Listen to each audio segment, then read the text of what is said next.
যত পাওয়ার জেনারেশন হবে, আজকে 20,000 মেগাওয়াটের উপরে পাওয়ার জেনারেশন হয়। রাইট, লাস্ট 10 ইয়ার্সে কিন্তু একটা বড় ধরনের পরিবর্তন এসেছে। আমরা যদি দেখি যে যেখানে আসলে একটা সময় ছিল যে অনেক বেশি অনেক জায়গায় এরকম ছিল যে বিদ্যুৎ বারবার মানে পাওয়ার কাট হতো, যার ফলে মানে নানা রকমের কাজে কর্মে দৈনন্দিন জীবনে কিন্তু একটা বড় ধরনের আসলে বিপর্যয় ঘটে যেত। সেই জায়গা থেকে আমরা কিন্তু অনেকখানি বেরিয়ে আসতে পেরেছি।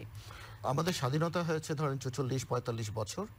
আমি যদি 4 ভাগে ভাগ করি, 4 ভাগের প্রথম ভাগটা কোনো কিছু হয় নাই, দ্বিতীয় ভাগটা, প্রথম ভাগটা যুদ্ধ পরবর্তীকালীন, তখন একটা চ্যালেঞ্জ ছিল। এর পরের ভাগটাতে খুব একটা কোনো কাজ হয় নাই, তৃতীয় ভাগটাতে কোনো কাজই হয় নাই। এই চতুর্থ ভাগটা যদি আমি ধরি, যা হবার হয়েছে এই চতুর্থ ভাগ পার্টটাতে। আমি 11-12 বছর এই সময়কালীনটায় বাংলাদেশে বিদ্যুতে একটা বিপ্লব এসছে। এটা যদি ভাগ করা হয়, এই বিপ্লবটা কিন্তু আমরা আমাদের জীবনকে চেঞ্জ করতে পেরেছি। আজকে স্টুডিও যখন আপনি লাইভ করছেন, তখন কিন্তু বিদ্যুৎ যাচ্ছে না। মানে সরকার এবং সরকার নিয়ন্ত্রিত সংস্থাগুলা এই বিদ্যুৎকে কিন্তু গ্যারান্টেড করছে যে জনগণের কাছে পৌঁছে দেবে। এখন বিগেস্ট চ্যালেঞ্জ আছে এখনো যেটা সরকারের কাছে, সেটা হচ্ছে ট্রান্সমিশন এবং ডিস্ট্রিবিউশন। জেনারেশনে সরকার কিন্তু অনেক দূরে গিয়েছে। এখন ট্রান্সমিশন এবং ডিস্ট্রিবিউশনটাকে আগামী 5-7 বছর ধরে যদি সরকার এটাকে অ্যাড্রেস করেন, তাহলে দেখা যাবে ওই যে প্রধানমন্ত্রীর স্বপ্ন, মাননীয় প্রধানমন্ত্রী যেটা স্বপ্ন দেখেন যে প্রত্যেকের ঘরে ঘরে বিদ্যুৎ যাবে, এবং এই জায়গায় কিন্তু এখনই অনেকটা আমরা অনেক একেবারে প্রত্যন্ত অঞ্চলে কিন্তু দেখেছি যে আসলে বিদ্যুৎ পৌঁছে গেছে, মানুষের জীবনযাত্রার মান একেবারে ঘুরে অন্য রকমের একটা মানে জায়গায় পৌঁছেছে। শুনতে চেষ্টা করবো সেই সম্পর্কে। আসতে চাই শাহাদাত হোসেন আপনার কাছে। আমরা জানি যে দীর্ঘদিন ধরে আপনি রিয়েল এস্টেট এই সেক্টরে কাজ করছেন এবং রিহাবের সাথে আপনি পরিচালক হিসেবে আছেন। সেই ক্ষেত্রে আমরা যদি বিদ্যুৎ এবং পানির কথা বলি, একদিকে পানি জীবন, বিদ্যুৎ ছাড়া আসলে যে কোনো ধরনের ইনফ্রাস্ট্রাকচার ডেভেলপ করা ইটস অলমোস্ট ইম্পসিবল। সেই জায়গায় আসলে আবাসনের জন্য কিন্তু এই দুটো জিনিস সাথে গ্যাস খুবই অত্যন্ত জরুরি। আপনার আসলে কিভাবে দেখছেন যে এখন যে আবাসনগুলো গড়ে উঠছে সেগুলোকে ওয়েল ইকুইপড করে যখন আপনারা গড়ে তুলছে, সেটার সাথে যখন এনার্জি এবং পানিকে আসলে আপনারা কিভাবে সাপোর্টটা পাচ্ছেন বা কতখানি পজিটিভলি পাচ্ছেন? ধন্যবাদ আপনাকে। আসলে বর্তমান সময়ে আমাদের মাননীয় প্রধানমন্ত্রী দেশটি শেখ হাসিনার যে স্বপ্নের ডিজিটাল বাংলাদেশ গড়ার পরিকল্পনা, সেটাকে সামনে রেখে আমরা রিহাব খুব পজিটিভলি কাজ করে যাচ্ছি দীর্ঘদিন থেকে। এবং দেশের সুন্দর সিনারিওটা সবার আগে ঢাকায় ঢুকলেই চোখে আসবে। জিয়াস, আমাদের চারপাশে সুরম্য অট্টালিকা, নিত্য নতুন বিল্ডিং উঠছে ডেলি, এবং কোনো না কোনো নতুন আমরা সারা ওয়ার্ল্ড থেকে লেটেস্ট ডিজাইন, ড্রয়িং টেকনোলজি নিয়ে আসি মানুষকে দেওয়ার জন্য, আমাদের ক্রেতা সাধারণের কাছে পৌঁছে দেওয়ার জন্য। তো এটা আসলে আমরা আজ থেকে 5 বছর আগেও যেটা দেখেছি, এটা অনেকটাই প্রবলেমেটিক ছিল, যেটা খুব শীঘ্রই পাওয়া যেত না। কিন্তু এখন ইতিমধ্যে আমরা ওয়াটার লাইন বলি, ইলেকট্রিসিটি বলি, গ্যাসের লাইন হয়তো বা এখন কিছুটা সমস্যা হচ্ছে। তা আমরা আশা রাখতেছি খুব শীঘ্রই এটা আমাদের কাছে চলে আসবে, সহজলভ্য হয়ে যাবে, এবং আমরা খুব ইজিলি আমাদের ক্রেতা সাধারণ কাছে পৌঁছে দিতে পারবো ইনশাল্লাহ। এবং থ্যাংক ইউ যে আমরা সব কিছুই খুব ইজিলি সাপোর্ট পাচ্ছি। বাহ, খুব চমৎকার। একই সাথে আমরা জানি যে মানে এই যে যারা ধরেন একটা অ্যাপার্টমেন্ট কিনে তাদের রেজিস্ট্রেশনের যে বিষয়টি ছিল, সেখানে রেজিস্ট্রেশনের কিন্তু পরিমাণটা যা ছিল 7.5% ছিল, সেখান থেকে এবার বাজেটে বলা হয়েছে সেটাকে 5%-এ নামিয়ে আনা হবে। সেটি নিশ্চয়ই এই সেক্টরকে একটু হলেও চাঙ্গা করার জন্য একটা ভূমিকা রাখবে। একটু যদি এই সম্পর্কে বলেন। Yes, definitely. আসলে আমরা দেখেছি অনেকগুলো অ্যাপার্টমেন্ট আমরা সেল করেছি, মোর দেন 5,000 অ্যাপার্টমেন্ট স্টিল আন্ডার রেজিস্ট্রেশন। যে এগুলো সবাই ওয়েট করতেছে যে রেজিস্ট্রেশন ভ্যালুয়েশন যেটা কমিয়েছে গভর্নমেন্ট, থ্যাঙ্কস গভর্নমেন্টকে, এটা অনেকটাও কমিয়েছে, বাট আমাদের এটা কার্যকর এখন হয়নি। কার্যকর হয়ে গেলে হয়তো বা খুব শীঘ্রই সবাই রেজিস্ট্রেশন করবে এবং গভর্নমেন্ট একটা ভালো রেভিনিউ আশা করবে। Yes, right.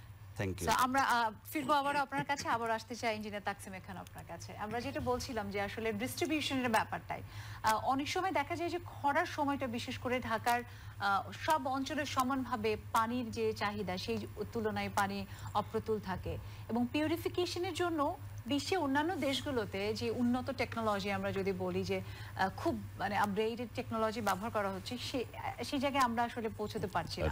একটু যদি বলেন এই ধন্যবাদ। সম্পর্কে। ডিস্ট্রিবিউশন অফকোর্স একটা বিরাট সমস্যা, তবে আমরা এটার থেকে বেরিয়ে আসার জন্য কিন্তু আমরা ওয়ার্ল্ডের most sophisticated distribution network system, যেটাকে বলে ডিএমএ, ডিস্ট্রিক্ট মিটার এরিয়া, খুব সাদা মাথাভাবে বললে যে ঢাকা আগে ছিল একটা ঢাকা এবং একটা ডিস্ট্রিবিউশন নেটওয়ার্ক। এখন আমরা ঢাকাকে ভাগ করেছি 145টা ঢাকা এবং 145টা ডিস্ট্রিক্ট বা 145টা ক্লাস্টার এবং 145টা নেটওয়ার্ক। তো এবং প্রত্যেকটা নেটওয়ার্কে ইন এন্ড আউট মনিটরিং শুধু না, ডিস্ট্রিবিউশন নেটওয়ার্কটা অনেক উন্নত হবে, প্লাস যেটা হবে যে নন রেভিনিউ ওয়াটার সিস্টেম লস, অর্থাৎ পানির যে মূল্য না পাওয়ার যেটা সেটা ড্রাস্টিক্যালি কমে গেছে আমাদের। যেমন পৃথিবী শুদ্ধ মানে আমাদের পৃথিবী বলতে আমি সাউথ ইস্ট এশিয়াকে বোঝাচ্ছি, এখানে যেখানে 40% সিস্টেম লস বা নন রেভিনিউ ওয়াটার NRW, সেখানে আমরা আমাদের ঘুরে দাঁড়াও ঢাকা ওয়াসা কর্মসূচির মাধ্যমে গত 10 বছর অলরেডি কমিয়ে এনেছিলাম 20%-এ। এখন এই নতুন ডিএমএ করার পর এটা নেমে এসছে 5%-এ। 5, 6, 7 ভ্যারি করে এবং এই 10-এর নিচে কোনো এশিয়ান কান্ট্রিতে নাই এক্সেপ্ট টোকিও, আর বাকি সবই হলো ইউরোপিয়ান সিটিগুলোতে। কাজে আমরা তো অবশ্যই ইউরোপের সাথে আমাদের এই মুহূর্তে তুলনা করার কোনো স্কোপ নেই, কাজে আমরা ওইটাকে কিন্তু কমিয়ে এনেছি। আমাদের সিস্টেম রাখছিলাম 5 থেকে 6%। আর যেই সমস্যাটা যেটা বলেন ডিস্ট্রিবিউশন নেটওয়ার্কের, সেই নেটওয়ার্ক সমস্যাটাকে আমরা এখন এইভাবে সমাধান করছি, সো দ্যাট আমাদের যথেষ্ট পরিমাণ পানি থাকা সত্ত্বেও কোনো সময় আমরা যেহেতু নির্ভরশীল পাম্পের উপরে, পাম্পটা খারাপ হয়ে গেলে তার আশেপাশে 15,000 লোক কিন্তু পানি পায় না। তো কাজে এখন আরেক জায়গায় যতই উদ্বৃত্ত পানি থাকুক না কেন, এই 15,000 লোক কিন্তু সেই পানিটা পাচ্ছে না, অথবা রেশনিং করা হচ্ছে। দ্যাট মিনস যেটাকে আমরা বলে থাকি যে পরিবেশ বান্ধব, টেকসই ও গণমুখী পানি ব্যবস্থাপনা। তো আমাদের পরিবেশ বান্ধবটা না আমরা করলাম, কিন্তু টেকসই হচ্ছিলাম না। কারণ টেকসই হচ্ছিলাম না এই জন্যে যে আমার যখন তখন এই পকেট সমস্যাটা দেখা দিচ্ছিল। তো আমরা এখন টেকসইয়ের দিকে যাচ্ছি সারফেস ওয়াটারে। আমরা কিন্তু বড় বড় 3টা মেগা প্রজেক্ট এখন হাতে নিয়ে, একটা শেষ হয়ে যাচ্ছে এবং খুব আনন্দের কথা যেহেতু সুযোগটা পাওয়া গেল, মাননীয় প্রধানমন্ত্রী খুব শিগগিরই আমাদের পদ্মা যশোলদিয়া ওয়াটার ট্রিটমেন্ট প্ল্যান্টের উদ্বোধন করবেন। কাজে এটা যদি করা হয়, আমরা যেটা এই একটু আগে বললাম যে আমাদের বড় চ্যালেঞ্জ যে আমাদের আশেপাশে এত সুন্দর সুন্দর নদী থাকা সত্ত্বেও আমরা চলে গেছি কিন্তু পদ্মাতে এবং মেঘনাতে। এখন এই পদ্মার থেকে যে পানিটা এনে আমরা শোধন করছি, সেই পানিগুলো আমরা এখন শহরে অলরেডি আসা শুরু হয়ে গেছে, কিন্তু আমরা ফর্মালি মাননীয় প্রধানমন্ত্রী এটা উদ্বোধন করবেন আমরা আশা করি আগামী মাসের প্রথম দিকে কোনো এক সময়। এবং তাতে করে আমাদের কিন্তু এই যে সাস্টেনেবিলিটি যেটা বললাম যে টেকসই না হওয়াটা, আমরা টেকসই হওয়ার পথে যাব। এবং আমাদের কিন্তু এখন পানি ব্যবস্থাপনায় আমরা দক্ষিণ এশিয়ায় one of the best water utility. এখন সমস্যা হচ্ছে আমাদের একটু আগে যে কথাটা বলা হলো যে আমাদের তো উন্নয়ন অনেক হচ্ছে, কিন্তু মানুষ কিন্তু এখনো পানির দামটা বোঝে না, cost of the water and value of the water. এবং আমরা যে এই যে এত আমরা যে প্রোডাকশন করছি সফিস্টিকেটেড ট্রিটমেন্ট প্ল্যান্ট, এবং যে কথাটা আপনি বললেন যে পিউরিফিকেশন, কোনোভাবেই আমাদের পিউরিফিকেশন কোনো জায়গা থেকে কম না, কিন্তু এই কস্টটা কে বিয়ার করছে? সরকার তো সাবসিডি দিচ্ছে। তো সাবসিডি দিয়ে কোনো শিল্প টিকতে পারে না বা কোনো কিছু। আসলে আমাদের তাহলে যদি অর্থনৈতিক অগ্রযাত্রার কথা বলি, সেখানে কিন্তু ভূমিকা রাখাটা বরং অবশ্যই আপনার ইকোনমিক প্রাইস বা যেটা বলবেন ব্রেক ইভেন প্রাইসটা হওয়া উচিত, তা না হলে এটার মূল্যটা বোঝা যাবে না। তো কাজেই আমাদের এখন আরেকটা চ্যালেঞ্জ হচ্ছে যে আমরা কিন্তু ওয়ান অফ দ্য চিপে, যেটা এনার্জির ক্ষেত্রেই ভাই বললেন যে এনার্জিতেও কিন্তু আমরা খুব চিপ, এবং পানিতে এই আমাদের এই সাউথ ইস্ট এশিয়ার মধ্যে আমরা চিপ, ইভেন ইন্ডিয়ার সবগুলো থেকে আমরা কম দামে পাই। আরেকটা প্রশ্ন আমি যোগ করে দিতে চাই যে উন্নত বিশ্বের সাথে যদি আমরা তুলনা করি, এবং আমাদের এই সাউথ ইস্ট এশিয়ারও অনেকগুলো দেশে যদি আমরা দেখি যে ইকুইপমেন্টসের ব্যবহারগুলো হচ্ছে পানির অপচয় রোধ করতে, যে অটোমেটিক মানে ওইখানে কলগুলো ব্যবহার করা হচ্ছে যাতে একজন কেউ কল ছেড়ে চলে গেল তাতে অপচয় না হয়। সেটাতে যাওয়ার চেষ্টা করছি। মানে এরকম যে বাধ্যতামূলক কোনো আমরা অলরেডি শুরু করেছি না, এখন আগে তো হচ্ছে যে ফার্স্ট পানি নিশ্চয়তা দেওয়া, তারপরে সেটা অপচয়। পানি যদি না থাকে অপচয় করতে হবে। এখন আমাদের পানি উদ্বৃত্ত, এখন অপচয়ের প্রশ্ন। আমার বাড়িতে আছে, হয়তো কোনো কারণে আমি কলটা খুলে ইচ্ছা মতো, সেজন্য আমরা এখন অলরেডি ম্যানুফ্যাকচারারদের সাথে কথাবার্তা বলছি, অচিরে আমরা একটা আইনগত বাধ্যবাধকতা করতে যাচ্ছি যে ওই প্যাচওয়ালা জি কল থাকতে পারবে না। এটা শুড বি ওপেন। এটা এখনো এইটা বলছি না যে হাত দিলে চলবে, কারণ এতটা আমরা বাসা বাড়িতে যাবে না, পাবলিক প্লেসের জন্য এটা আমরা বলতে যাচ্ছি যে হাত দিয়ে ওঠানো নামানো যাবে। আর অত ঘুরিয়ে খোলার জন্য আপনি বারে চান না, এই জন্য রেখেই দেন খোলাটা। যদি ওঠানামা করা হয় তাহলে কিন্তু খুব ইজি, এবং এটাই কি আমরা এখন চাচ্ছি। প্লাস ফ্ল্যাশ করার সময় আমরা দুটোই চাচ্ছি, যে মানুষ তো আননেসেসারি আপনার 8 লিটার পানি 7 লিটার পানি নষ্ট করে ফেলে, এটা দরকার নেই। তো কাজে দুটো ফ্ল্যাশ থাকতে হবে। তো এইগুলো এখন যেহেতু এখন আমরা পানিটা ছোট শুনতে এই বিষয়গুলো, এখন তো আমরা পানির মূল্যটা বুঝতে পারছি বা মানুষকে মূল্য দেওয়ার জন্য বলছি, তো মানুষও যেন এই সচেতনতাটা আসে যে আমি যদি ওটা ব্যবহার করি তাহলে যেহেতু মূল্যটা আমরা বললাম যে বাড়াবো বা বাড়াতে চাই, তাহলে যেন আমারটা যেন কম হয়। আমি যদি সাশ্রয় করি তো আমার বিলটা কম আসবে। জি, খুব চমৎকার বলেছেন আপনি। আমরা আসতে চাই হুমায়ুন রশিদ আপনার কাছে। আপনি যেমনটি বলছিলেন যে আসলে এনার্জিতে মানে গভর্নমেন্ট কিন্তু অনেক সাবসিডি দিয়ে আজকে যেই জায়গাটা এসেছে, এখন একই রকমের প্রশ্ন কিন্তু আমার এই ক্ষেত্রেও আসে যে আসলে অপচয় রোধ করার জন্য মানুষের যে সচেতনতার জায়গাটা, সেই জায়গাটায় আমরা আসলে কেন পৌঁছতে পারছি না? অনেকে যারা অনেক ধনী, দেখা যাচ্ছে যে একেবারে মানে হিমাঙ্কের নিচে গেলে যেরকম ভাবে ঠান্ডা হবে এরকম ভাবে বোধহয় এসিটাকে বাড়িয়ে দিয়ে ঠান্ডা করে আবার মানে কমফোর্টার নিয়ে সেখানে ঘুমাচ্ছে। আবার হয়তো আমরা যদি ওই অর্থে বলি যে দরিদ্র, তার হয়তো শুধু একটা আলো জ্বালানোর সামর্থ্য আছে, সেটা দিয়ে পড়বে বাচ্চা, সেই বিদ্যুৎ অনেক সময় পাচ্ছেন। আপনি কি মনে করেন এই বিষয়টিকে? আপনি যদি দেখেন টেকনোলজিক্যালি কিন্তু পৃথিবী চেঞ্জ হয়েছে, আর বাংলাদেশ কিন্তু এতে পিছিয়ে নাই। আপনি 10 বছর আগে এনার্জি সেভিং ল্যাম্পস আসছে, যেটা পেঁচানো ছিল, এখন ওটা আর পাওয়া যায় না। তাহলে কি আসছে? এখন আসছে এলইডি। Right, LED. এলইডি এখনকার টেকনোলজি। এরপরে আরো মডার্ন এফিশিয়েন্ট টেকনোলজি আসবেই। এবং বাংলাদেশ এটাকে কিন্তু মানে খুব ভালোভাবে গ্রহণ করেছে এবং সবাই এটাকে এখন ব্যবহার করছে। এবং আলো কিন্তু উজ্জ্বলতর অনেক। আপনি যেটা বললেন যে আমাদের দেশে এয়ার কন্ডিশনিং সিস্টেম, আমাদের দেশে এয়ার কন্ডিশনিং সিস্টেম চেঞ্জ হয়ে গেছে। আপনি যদি দেখেন যে আগে আমরা যে ধরনের এয়ার কন্ডিশনিং সিস্টেম ব্যবহার করতাম, ওখান থেকে বেরিয়ে এসেছি। ইনভার্টার ইউজ করা হচ্ছে, inverter type air conditioning system আসছে, ফলে ওতে তার বিদ্যুৎ সাশ্রয় হচ্ছে। এই সচেতনতা আসছে আজকে বাংলাদেশে।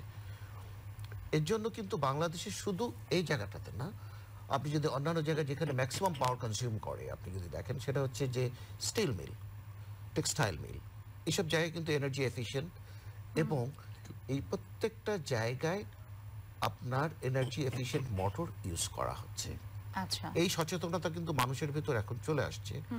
ফলে বিদ্যুতের দাম কম বলে আমি বেশি বিদ্যুৎ ব্যবহার করব, ওই কনসেপ্ট থেকে আমরা বেরিয়ে আসা শুরু আর করেছি। যেখানে বাংলাদেশে আসলে যেহেতু এখানে গভর্নমেন্ট সাবসিডি দিচ্ছে, আমরা 17 কোটি মানুষের দেশ, আমাদের প্রয়োজনীয়তার তুলনায় এখনো বিদ্যুতের যে আমরা যদি বলি যে পরিমাণ, তাতে তো আসলে আমার অর্থ আছে মানে যে আমি সেটা কিনে অপব্যয় করব, সেই সুযোগ কি আসলে আছে? আমার কাছে মনে হয় তা না। আমরা কিন্তু এখন আগের চাইতে অনেক বেশি সচেতন। আমরা ডে লাইট ইউজ করা শিখেছি। আমরা এখন গ্রিন বিল্ডিং এর কথা ভাবছি, শুরু করেছি। আমরা এনার্জি এফিশিয়েন্সির কথা ভাবছি, শিল্পায়নে, শিল্পে, বাসা বাড়িতে, আপনি আপনার বাসায়। আমাদের ভবিষ্যতের প্রজন্মকে শেখাতে হবে। আমাদের স্কুলের শিক্ষা পদ্ধতি চেঞ্জ করতে হবে। আমার শিশুকে জানাতে হবে যে এনার্জি এফিশিয়েন্সি জিনিসটা কি, এনার্জি সেভিংস জিনিসটা কি। ভবিষ্যতের প্রজন্মের জন্য এটা সাংঘাতিক দরকার। মানে আমার অর্থ আছে মানেই আসলে আমি সেটা যে আমি পারচেজ করে সেটাকে যেভাবে খুশি সেভাবে ব্যবহার করব, সেটা আসলে হওয়া উচিত না একেবারে। বাবা হয়তো চালাচ্ছে, কিন্তু ছেলে চালাতে চাবে না। ছেলে স্কুল থেকে শিখে আসবে, ছেলে ওই জিনিসটাকে ব্যবহার করবে। জি, মানে অর্থ থাকলে যদি না থাকে, যদি সোর্সই যদি না থাকে, তাহলে অর্থ থাকলে তো আমি আসলে সেটা পারচেজ করতে পারবো না। এই কনসেপ্টটা, এটা হচ্ছে ওই ইংরেজিতে বলে কমিটমেন্ট টু দি কমিউনিটি, সামাজিক দায়িত্ব, নাগরিক দায়িত্ব।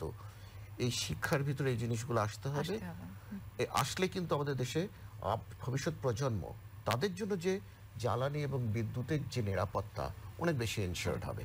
জি, খুব চমৎকার বলেছেন। আমরা যেমনটি জানি যে ইকুইপমেন্টস এর কথা যেমন বলছিলাম, যে ইকুইপমেন্টস এর ক্ষেত্রে মানে এখন কিন্তু মানে আমরা যদি বলি উন্নত বিশ্বে অনেক এগিয়ে গেছে।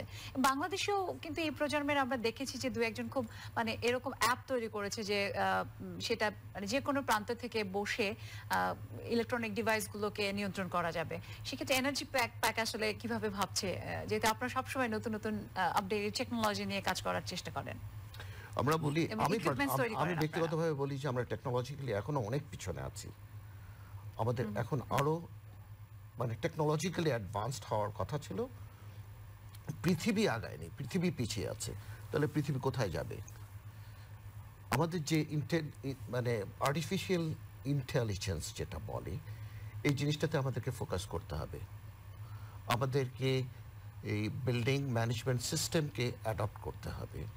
আমাদের রিমোট অপারেশন, আনম্যান্ড অপারেশনে যেতে হবে। আমরা যতগুলো এই জিনিসগুলোকে ফোকাস করব, তখন কিন্তু আমরা আরো বেশি এনার্জি এফিশিয়েন্ট হব। আমরা এনার্জি কনজাম্পশন সচেতন হব। আপনার ইলেকট্রিক ভেহিকেল আসবে ভবিষ্যৎ। আমরা নিজেরা চেষ্টা করছি ইলেকট্রিক ভেহিকেল নিয়ে এসে বাংলাদেশে অ্যাসেম্বল করার জন্য। ফলে এই যে চেঞ্জ আসছে, আমরা আমাদের অফিসকে এবং সেটা তো কম্পারেটিভলি মানে environment friendly, absolutely environment friendly, zero emissions আর কি। আপনি যদি দেখেন যে এটা আপনার এবং আমার মন মানসিকতা থেকেই শুরু করতে হবে, যে আমরা চাই যে আমরা আমাদের দেশের জনগণের জন্য আমাদের একটা কমিটমেন্ট থাকতে হবে, যে আমি যদি আজকে আমার সুইচটা অফ করি, আরেকজনের বাসায় বাতি জ্বলবে। এই মানসিকতাটা কিন্তু আসতে হবে। মানে আমার পরবর্তী প্রজন্মের জন্য আমার এনার্জি তো রেখে যেতে হবে, সেটাও আমাকে ভাবতে হবে, ওইদিকে আমার আসলে কমিটেড হতে হবে। অনেক ধন্যবাদ। আমি আবার আসতে চাই শাহাদাত হোসেন আপনার কাছে। আমরা যেমনটি জানি যে আসলে বাংলাদেশ যেভাবে এগিয়ে যাচ্ছে ইনফ্রাস্ট্রাকচার ডেভেলপমেন্টের ক্ষেত্রে, রিহাবেরও কিন্তু একটা ভূমিকা আছে এই ক্ষেত্রে। আসলে একটু যদি আপনি বলেন যে রিহাবের পরিচালক হিসেবে আপনারা কিভাবে কাজ করছেন? আসলে দেখেন, বাংলাদেশের আবাসন হচ্ছে মানুষের মৌলিক অধিকারের অন্যতম একটি। যে খাওয়া দাওয়া না হোক, আমার স্থায়ী একটা নিবাস চাই। সেটাকে সামনে রেখে আমরা সব সময় কিভাবে সবার জন্য আবাসন নিশ্চিত করা যায় সেটা আমরা সব সময় চিন্তা ভাবনা করে এগিয়ে যাচ্ছি। এবং এতে আমাদের প্রায় মোর দ্যান 1000 কোম্পানি আছে যারা রিহাবের মেম্বার, তারা কাজ করতেছে, গভর্নমেন্ট নিজে কাজ করতেছেন। তো সব মিলে আসলে আমাদের এই সেক্টরেই কম বেশি 35 to 40 লাখ লেবার ডিরেক্টলি জড়িত। একদম। অলমোস্ট অনেকগুলো বিষয় কিন্তু জড়িত। অলমোস্ট 2 crore লোক ডিরেক্টলি জড়িত।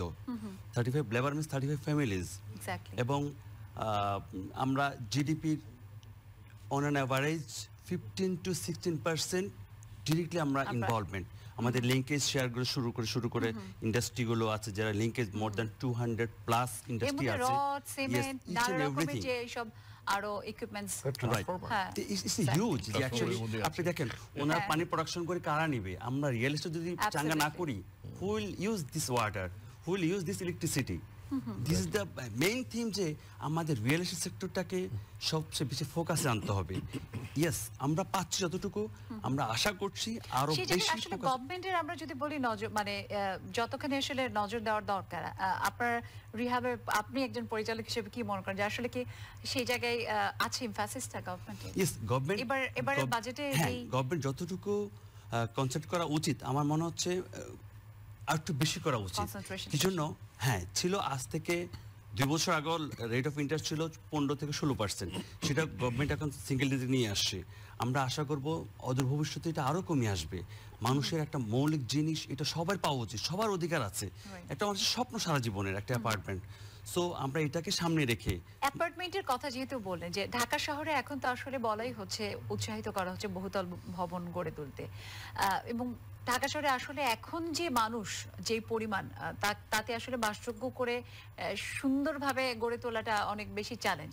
সেই জায়গায় আসলে আমরা যদি দেখি যে অনেক রিহাবের বাইরেও অনেক আছে যারা অ্যাপার্টমেন্টস তৈরি করছে, ফ্ল্যাটস বিক্রি করছে, অস্বাভাবিক রকমের দাম এখানে রাখছে, তারপরে ওখানে আলো বাতাসে যে মানে সুবিধা থাকার কথা বলছে, রাজুকের যেসব নিয়ম সেগুলো মানে মানছে না। আপনার কি মনে হয় আসলে এই সব বিষয়গুলোকে কিভাবে আসলে অ্যাড্রেস করা উচিত? থ্যাঙ্কস আপনাকে, যে আমরা যারা রিহাবের মেম্বার, তারা কিন্তু একটা সিস্টেমের মধ্যে থেকে কনস্ট্রাকশন এবং নির্মাণ শৈলী সবকিছু মেনটেন করে কাজ করে থাকি। ইভেন দো আমাদের যারা ক্লায়েন্ট আছেন, যারা ল্যান্ড ওনার আছেন, তাদের সবার কথা চিন্তা করে আমরা টার্গেট নিয়ে কাজ করি। আমাদের একটা বাইন্ডিংস আছে যারা রিহাবের member, but those are not member of REHAB, তারা কোনো কিছু মেনটেন না করেই তারা মানুষকে কিছু প্রলোভন দেখিয়ে মানুষ থেকে টাকা পয়সা নিয়ে পরবর্তীতে একটা যায় ঝামেলা করে এগুলো বিচার তো আমাদের রিহাবকে করতে হয়। তো আমি সবার টাইমেও কিন্তু তারা দেখা যায় ডেলিভারি করতে টাইম মেনটেন করছে না, এখান দিয়ে মানুষকে অতিরিক্ত লোভ দেখিয়ে সে পারবে না 5 কাঠা কনস্ট্রাকশন করতে, 10 কাঠা নিয়ে বসে থাকে, পারবে না মানুষকে 6 মাসে 2 বছর হ্যান্ডওভার দিতে বলে যে আমি 2 বছর হ্যান্ডওভার করবো, কিন্তু দেখা গেছে 6 বছর চলে গেছে, 8 বছর চলে গেছে। ইভেন দো এরকম কেস আমাদের কাছে আসে 10 ইয়ার্স অলরেডি হ্যাভ গন, ওইটা এখন পর্যন্ত they did not start work, ওইগুলো পর্যন্ত আমরা সলভ করতেছি এখন ডে বাই ডে। তো অ্যাকচুয়ালি আমি ট্রাস্টটা কিন্তু আসলে মানুষের দেখা যাচ্ছে কিনা বড় একটা ইস্যু হয়ে দাঁড়াচ্ছে। এক্স্যাক্টলি রাইট, ট্রাস্ট লেভেলটা আসলে আমাদের এইসব কারণে ট্রাস্ট লেভেলটা হারিয়ে যাচ্ছে। আমরা যতটুকু চাচ্ছি চেষ্টা করছি যে রিহাবের মেম্বার যারা আছে সবাই এটাকে মেনটেন করার জন্য, এবং রিহাব এই ব্যাপারে খুবই সচেতন। ইভেন তো আমাদের যে ডিজিটাল বডি আছেন, প্রেসিডেন্ট আছেন, ভাইস প্রেসিডেন্ট আছেন, সবাই খুব সচেতন যে আমাদের যারা রিহাব থেকে যারা অ্যাপার্টমেন্ট কিনবে এবং রিহাবে যারা মেম্বার তাদের সাথে কাজ করবে তার প্রতারিত হওয়ার সুযোগ খুবই কম। বা খুব চমৎকার বলেছেন। আমরা প্রত্যাশা রাখি যে অবশ্যই আপনারা এগুলো নজরদারিতে এনে আরো অনেক আমাদের স্পেশাল সেল আছে এটা জাজমেন্ট করার জন্য, মনিটর করার জন্য। যেমনটি ইঞ্জিনিয়ার তাকসিম খান বললেন যে বাংলাদেশের মানে ঢাকার চারপাশে যে 4টি গুরুত্বপূর্ণ মানে নদী আছে, আমরা দেখেছি যে বিভিন্ন সময়ে নদীগুলো একটু একটু করে ভরাট করে সেখানে আবাসনের ব্যবস্থা করা হচ্ছে, নানা রকমের আরো দেখা যাচ্ছে দখলদারিত্বে চলে যাচ্ছে। রিহাব আসলে কখনো এটি নিয়ে কি কখনো কাজ করেছে, ভেবেছে যে আসলে ঢাকার সুন্দর পরিবেশ বাসযোগ্য করে রাখার জন্য নদীর যে প্রয়োজনীয়তা সেটা কি কখনো অনুভব করেছেন? হ্যাঁ, এটা নিয়ে আমাদের আলোচনা হয়েছে। আমরা বারবারই সবকিছু দেশের টোটাল ঢাকা সিটি না, টোটাল দেশটাকে নিয়ে আমরা ভেবেছি। ইভেন তো ঢাকা, চিটাগং, রাজশাহী, সিলেট সবখানে আমরা চিন্তা করেছি কীভাবে সুন্দর নগরায়ণ করা যায়, মানুষের আরও কি সুন্দরভাবে নান্দনিক বিল্ডিং আবাস উপর দেওয়া যায়, এই সব কিছু নিয়ে আমাদের আলোচনা হয়েছে। এবং এটা ফলশ্রুতিতে এখন কিন্তু আজকে যে গভর্নমেন্টের যে নদী উদ্ধার তৎপরতা এগুলো আমাদের থেকে এসছে, আমরাই সবসময় এগুলো চেষ্টা করে এসেছি, আমরা গভর্নমেন্টের নলেজ দেওয়ার চেষ্টা করেছি, হয়তো ওখান থেকে আমরা দেখতেছি যে এখন অনেকটুকু ইনশাল্লাহ। কারণ আবাসন যেমন অত্যন্ত গুরুত্বপূর্ণ একটি বিষয়, তেমনি একটি শহরের যে সৌন্দর্য, একটি শহরের যে বাসযোগ্য রূপ সেটাও আসলে খুব জরুরি। আমরা প্রত্যাশা রাখবো যে রিহাব নিশ্চিতভাবে এটি নিয়ে কাজ করবে। আপনার পরিচালক যারা আছেন আপনাদের পরিচালনা পর্ষদ থেকে নিশ্চিতভাবে এটা তো বলার অপেক্ষা রাখেন। আপনি ঢাকা শহরে এখন ঘুরলে দেখবেন নান্দনিক বিল্ডিং রাস্তা দুই পাশে, এটা কিন্তু আজ থেকে 10 বছর আগে ছিল না, কিন্তু অনেক পরিবর্তন। হ্যাঁ, এগুলো সব রিহাবে মেম্বারে করে আসছেন, এবং এটা আরো উত্তর এটা বৃদ্ধি পাবে। এবং আমার মনে হচ্ছে উইদিন 5 ইয়ার্স আমরা ইনশাল্লাহ একটা ডাইনামিক সিটিতে রূপান্তরিত হব, ডিজিটাল সিটিতে রূপান্তরিত হব, এবং সেটাতে রিহাবের অবদান সবচেয়ে বেশি থাকবে। অবশ্যই। আবারও আসতে চাই ইঞ্জিনিয়ার তাকসিম খান, আমরা যেমনটি বলছিলাম যে আসলে সক্ষমতা বৃদ্ধির জায়গাটা আসলে খুব জরুরি হয়ে দাঁড়িয়েছে এখনো বছর জন্য, এবং সেটির লক্ষ্যে আপনারা কাজ করছেন। তবে একটু যদি বলেন যে আসলে এবারের যে 19-20 অর্থ বছরে 2019-20 অর্থ বছরে আপনাদের যে পরিকল্পনা, সেই পরিকল্পনা সম্পর্কে।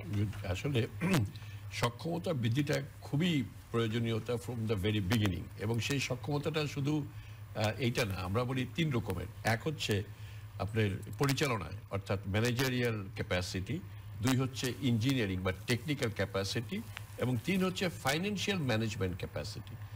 এবং এইটার এই জন্যই প্রয়োজন যে এইটা যদি না করেন তাহলে তো আপনি কোনো কাজও করতে পারবেন না। যেমন আমরা ঢাকা ওয়াসা 2008 সালে 7 সালে আমাদের টোটাল ইনভেস্টমেন্ট ছিল $40 মিলিয়ন। এখন আপনি যাই কাজ করতে যাবেন, আপনার তো উন্নয়ন করতে গেলেই আপনার ইনভেস্টমেন্ট দরকার। এবারে যে টেকনোলজি আনতে চান অথবা কোনো নতুন মেথড আনতে চান, তাহলে তো আপনাকে you have to buy it, so you need investment. তো আমাদের সেই ইনভেস্টমেন্টটাকে আমরা বাড়ানোর জন্য চাই না। তো ফার্স্ট অবস্ট্যাকল হলো আপনাকে তো কেউ 1 টাকাও লোন দেবে না যদি না সেই লোনটা ফেরত পাবে এরকম নিশ্চয়তা থাকে, অর্থাৎ আপনার ওই ক্যাপাসিটি বিল্ডিং যদি না হয়। এবং ওই 3টা ক্যাপাসিটি বিল্ডিং, কারণ এখানে তো আমরা শুধু অর্থ নিচ্ছি না, আমরা টেকনোলজিও নিতে হচ্ছে। কাজে আপনার শুধু ম্যানেজারিয়াল ক্যাপাসিটি থাকলেই হবে না, বা ম্যানেজমেন্ট ক্যাপাসিটি, আপনার থাকতে হবে টেকনিক্যাল ক্যাপাসিটি এবং financial capacity, financial management capacity, কারণ টাকাটা নিয়ে আপনি প্রপারলি ইউজ করতে পারেন কিনা। তো আমি শুধু একটা কথা দিয়ে শেষ করে দিব যে এখন এই মুহূর্তে আমাদের এখানে $2.4 billion, that is $2,400 million investment already Dhaka ওয়াসারে চলে আসছে। তারপরে 40 থেকে আমরা এখন $2,400 মিলিয়নে ইনভেস্টমেন্ট আমাদের আছে, এবং পাইপলাইনে আমাদের $3 বিলিয়ন ইনভেস্টমেন্টের পুরোটাই আমাদের এখন সেট করা আছে আচ্ছা। আগামী 2030 পর্যন্ত, এবং সেটা মানে তাহলে 3000, তাহলে 40 থেকে আমরা 2400 এবং 3000 ভবিষ্যতের জন্য।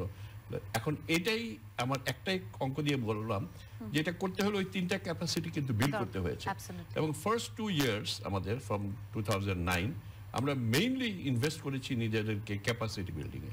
আদারওয়াইজ আমার ক্যাপাসিটি না হলে ওয়ার্ল্ড ব্যাংক বলেন, এশিয়ান ডেভেলপমেন্ট ব্যাংক, কেউ আপনার কাছে আসবে না, কেউ কোনো পয়সা দেবে না। অসাধারণ বলেছেন স্যার, এবং আসলে এই সক্ষমতা নিশ্চিতভাবে মানুষের জীবনকে সহজ করবে। অবশ্যই। জীবনই পানি, এবং এনার্জি ছাড়া আসলে বাংলাদেশের উন্নয়ন একেবারেই সম্ভব না। আপনাদের তিনজনকে অনেক ধন্যবাদ এত চমৎকার একটি আলোচনা উপহার দেওয়ার জন্য।